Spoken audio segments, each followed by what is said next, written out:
ओम नमः शिवाय श्री शिवाय नमस्तुभ्यम। नमस्कार दोस्तों, स्वागत है आप सभी का हमारी यूट्यूब चैनल पावरफुल हिंदू धर्म में। आज हम आप सभी को मानसिक शिवरात्रि व्रत का शुभ मुहूर्त, पूजा विधि, महत्व, उपाय और कथा का रसपान कराएंगे। आइए जानते हैं मानसिक शिवरात्रि व्रत के बारे में।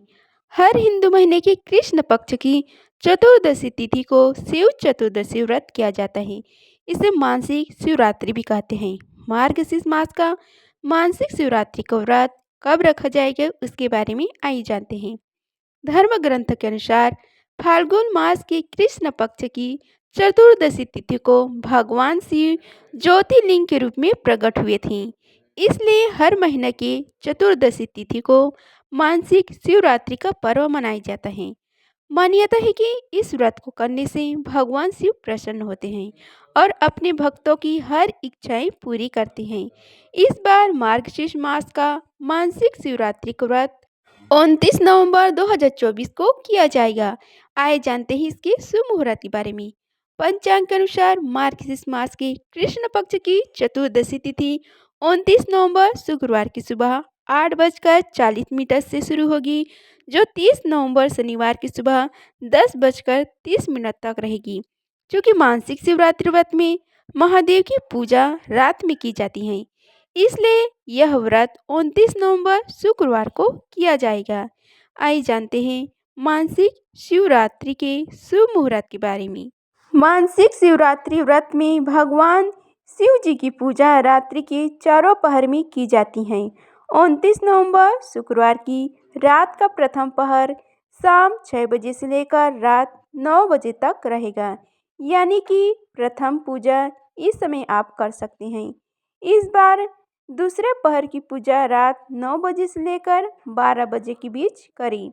तीसरी पहर की पूजा रात 12 बजे से लेकर 3 बजे तक करें और चौथे पहर की अंतिम पहर की पूजा तड़के के 3 बजे से सुबह 6 बजे के बीच करें।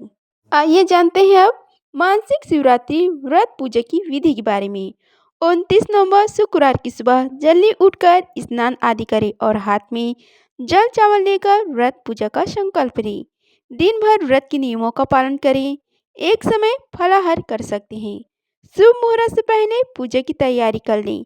सबसे पहले शिवलिंग का दूध और जल से अभिषेक करें। इसके बाद फूल चढ़ाएं, दीपक जलाएं, अबीर, गुलाल, रोली, बिल्वपत्र, धतूरा आदि चीजें एक एक करके चढ़ाते रहें। इसी तरह रात में 3 बार महादेव की पूजा करें। चौथी बार पूजा करने के बाद शिव जी की आरती करें और भोग लगाएं। इस प्रकार व्रत पूजा करने से सभी इच्छाएं पूरी होती हैं। आइए अब रसपान कीजिए मानसिक शिवरात्रि व्रत की कथा का। शिव पुराण के अनुसार प्राचीन काल में चित्रभानु नामक एक शिकारी था। जानवरों की हत्या करके वह अपने परिवार को पालता था। वह एक साहूकार का कर्जदार था, लेकिन उसका ऋण समय पर न चुका सका। क्रोधित होकर साहूकार ने शिकारी को शिव मठ में बंदी बना लिया। संयोग से वो दिन शिवरात्रि थी। साहूकार के घर पूजा हो रही थी तो शिकारी ध्यान मग्न होकर शिव संबंधी धार्मिक बातें सुनता रहा। चतुर्दशी को उसने शिवरात्रि व्रत की कथा भी सुनी। शाम होते ही साहूकार ने उसे अपने पास बुलाया और ऋण चुकाने के विषय में बात की। शिकारी अगले दिन सारा ऋण लौटा देने का वचन देकर बंधन से छूट गया। अपने दिनचर्या की भांति वह जंगल में शिकार के लिए निकला, लेकिन दिन भर बंदी गृह में रहने के कारण भूख प्यास से व्याकुल था। शिकार खोजता हुआ वह बहुत दूर निकल गया। जब अंधेरा गया तो उसने विचार किया कि रात जंगल में ही बिताना पड़ेगी। वह वन एक तालाब के किनारे एक पेड़ पर चढ़कर रात बिताने का इंतजार करने लगा। बिल्व वृक्ष के नीचे शिवलिंग था, जो बिल्व पत्रों से ढका हुआ था। शिकारी को उसका पता न चला। पड़ाव बढ़ते समय उसने जो टहनियाँ तोड़ी वे संयोग से शिवलिंग पर गिरती चली गई। इस प्रकार दिन भर भूखे प्यासे शिकारी का व्रत भी पूरा हो गया और शिवलिंग का भी बिल्व पत्र भी चढ़ गया। एक पहर रात्रि बीत जाने पर एक गर्भिणी हिरनी तालाब पर पानी पीने पहुंची। शिकारी ने धनुष पर तीर चढ़ाकर जय ही प्रत्यंचा खींची। हिरनी बोली, मैं गर्भिणी हूँ और शीघ्र ही प्रसव करूंगी। तुम एक साथ दो जीवों की हत्या करोगे तो जो ठीक नहीं है। मैं बच्चे को जन्म देकर शीघ्र ही तुम्हारे समक्ष प्रस्तुत हो जाऊंगी, तब मुझे मार लेना। शिकारी ने प्रत्यंचा ढीली कर दी और हिरनी जंगल में झाड़ियों में लुप्त हो गई। प्रत्यंचा चढ़ाने तथा ढीली करने के वक्त कुछ बिल्वपत्र अनायास से टूटकर शिवलिंग पर गिर गया। इस प्रकार उससे अनजाने में ही प्रथम पहर का पूजा भी संपन्न हो गया। कुछ ही देर बाद एक और हिरनी उधर से निकली। शिकारी की प्रसन्नता का ठिकाना न रहा। सभी आने पर उसने धनुष पर बाण चढ़ाया। तब उसे देख हिरनी ने विनम्रतापूर्वक निवेदन किया कि हे शिकारी, मैं थोड़ी देर में पहले ऋतु से निवृत्त हुई हूँ। कामातुर वीरणी हूँ, अपने प्रिय की खोज में भटक रही हूँ। मैं अपने पति से मिलकर शीघ्र ही तुम्हारे पास आ जाऊंगी। शिकारी ने उसे भी जाने दिया।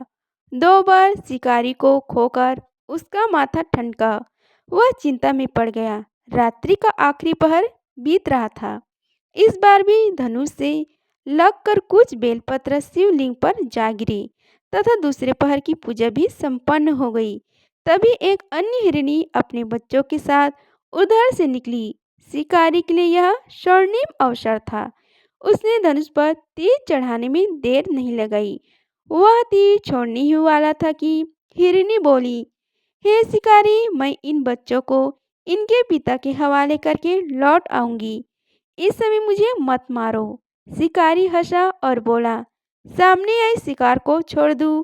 मैं ऐसा मूर्ख नहीं हूँ। इससे पहले मैंने 2 बार अपना शिकार खो चुका हूँ। मेरे बच्चे भूख प्यास से व्यग्र हो रहे होंगे। उत्तर में हिरनी ने फिर कहा, जैसे तुम्हें अपने बच्चों की ममता सता रही है, ठीक वैसे ही मुझे भी।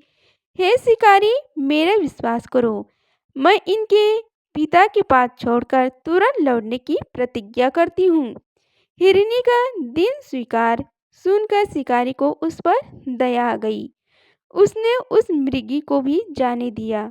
शिकारी के अभाव में तथा भूख प्यास से व्याकुल शिकारी ने अनजाने में ही बेल वृक्ष पर बैठकर बेलपत्र तोड़ तोड़ कर नीचे फेंकता जा रहा था। फटने को हुए तो एक हष्ट-पुष्ट मृग उसी रास्ते पर आया। शिकारी ने सोच लिया कि इसका शिकार वह अवश्य करेगा।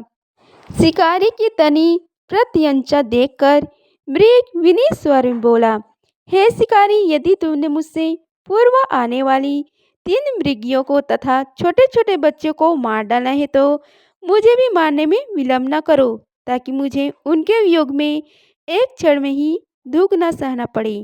मैं उन हिरनियों का पति हूँ। यदि तुमने उन्हें जीवन दान दिया है तो मुझे भी कुछ क्षण का जीवन देने की कृपा करो।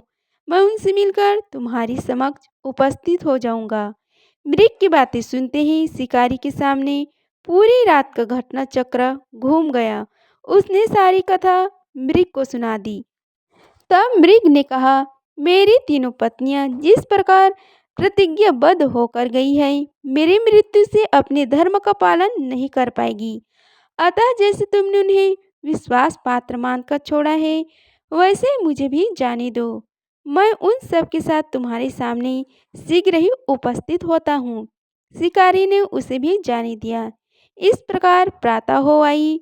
उपवास, रात्रि जागरण तथा शिवलिंग पर बेलपत्र चढ़ाने से अनजाने में ही पर शिवरात्रि की पूजा पूर्ण हो गई। पर अनजाने में ही की गई हुई पूजा का परिणाम उसे तत्काल मिला। शिकारी का हिंसक हृदय निर्मल हो गया।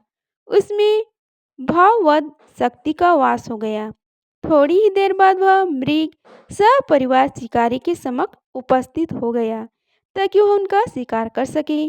किंतु जंगली पशुओं की ऐसी सत्यता, सात्विकता एवं सामूहिक प्रेम भावना देखकर शिकारी को बड़ी ग्लानि हुई। उसने मृग परिवार को जीवन दान दे दिया। अनजाने में शिवरात्रि के व्रत का पालन करने पर भी शिकारी को मोक्ष की प्राप्ति हुई। जब मृत्यु काल में यमदूत उसके जीवन को ले जाने के लिए आए तो शिव घोड़े ने उन्हें वापस भेज दिया तथा शिकारी को शिवलोक ले गई। शिव जी की कृपा से ही अपने इस जन्म में राजा चित्रभानु अपने पिछले जन्म को याद रख पाए तथा महाशिवरात्रि के महत्व को जानकर उसका अगले जन्म में भी पालन कर पाए। आइए अब हम सभी मिलकर श्री रुद्र अष्टकम का पाठ करते हैं।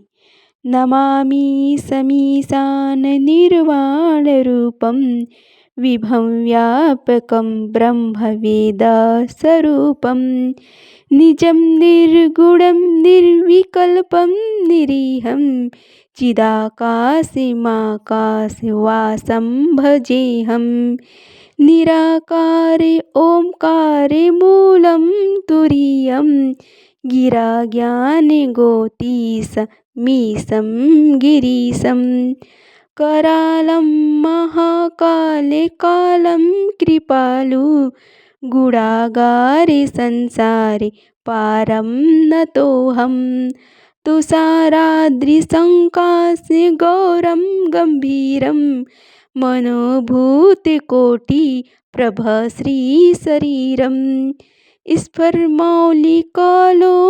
चारुगङ्गा लसद्दाले बालेन्दुकण्ठे भुजङ्गा चलत्कुण्डलं शुभ्रनेत्रं विशालं प्रसन्नं नीलकण्ठं दयालं मृगधीशचम्बरमुण्डमालं प्रियं शङ्करं सर्वनाथं भजामि प्रचण्डं प्रकष्टं प्रलब्धं परेशम् अखण्डम् अजानं भानुकोटिप्रकाशं त्रयशो निर्मूलं शूर्णपाणि भजेऽहं भवानी पतिभावगम्यं कलातीतकल्याणे कल्पन्तिकारी सदा सच्चिनन्द दाता पुरारी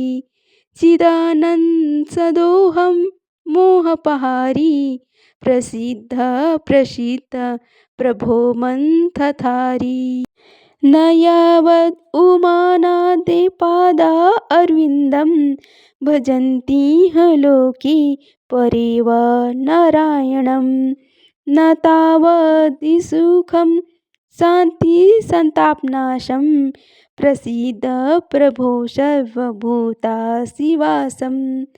न जानामि योगं जापं न पूजं न तोऽहं सदा सर्वदा शम्भुतुभ्यं जराजन्मदुःखै ताप्यमानं प्रभो पाहि अपनाशमीशं शम्भो।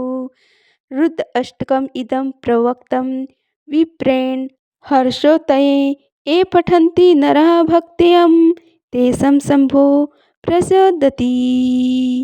ओम नमः शिवाय। इति श्री रुद्र अष्टकम संपूर्णम। अगर आप सभी को हमारी वीडियो अच्छी लगी होगी तो वीडियो को लाइक कीजिए, चैनल को सब्सक्राइब कीजिए, बेल आइकन को प्रेस कीजिए, ऑल ऑप्शन पर क्लिक कीजिए ताकि आने वाली वीडियो की नोटिफिकेशन आप सभी को मिलती रहे। धन्यवाद। मिलते हैं अगले वीडियो में, तब तक के लिए हर हर महादेव।